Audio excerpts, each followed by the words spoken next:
Ari na sad sa pikas. Diri o pikas na sad.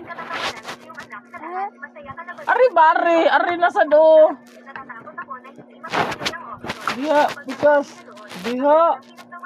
Tarong na. Tentang pulbos. Tanaw diri, tanaw unsaon. Tanaw diri aron mabagay mong dagway nga pangit. Awa ate na pagdanda si ate oh. Nga hi guys, nagpagdanda si Lois guys oh. Pikas at ari sad bi oh. Tangan.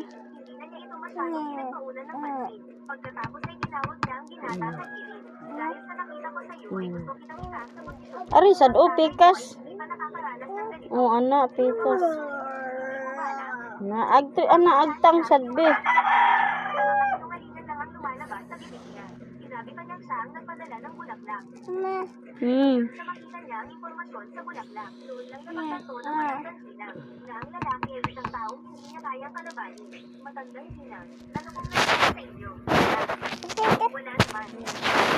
Paganda sad kuno ati oy.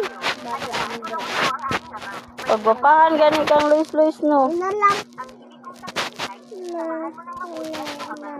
Ang matanda, hindi madali ang buhay niya. Kayo namang mga anak, gumalang at magpasalamat. Kung ano ang gusto ng matatanda, ay kumain na lang kayo. Oh, lahat ay sinabi ko na sa iyo. Samahan mo ng matagal ang iyong ama. Aayusin ko lang ito. Pakisabi na lang po sa kanya. Hindi na kailangan ng rekomendasyon. Kung gusto mong makapasok, Tangi sad pulbos imong ari sa kilid okay para mawagtang ang katol. lang ang mga magulang. Na imong tami. Pulbos ra imong tami. Puntahan mo na. Ngunit pagkaalis pa lang ng presidente, Napa rin na daghan oh. tandang inang na imbestigahan ng Napa na imo man yabo. identidad ng nagpadala nito ay hindi dapat malinis nang makabalik na ang anak sa pipi. Kina kay nandandan na kay ka. Sakto na nandandan nimo day oy. Sakto na ng paganda si ate na sad oy pagandahe. Uy, si ate na sad o.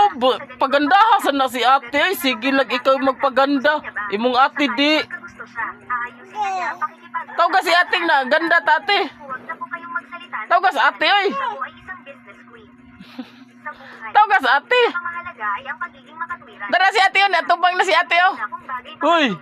Oo nga po. si ate ba taro? Ano naman mapapantayan ng Tawga sa din ate. na may magandang balahibo? Ang mga sinasabi ninyong dalawang malas na bata. Ano Sa magid na siya. Imong liog bi. usapan pa ba ang Sipon Tangi mo, sad sipon mo. liog ana. Tangi sad liog.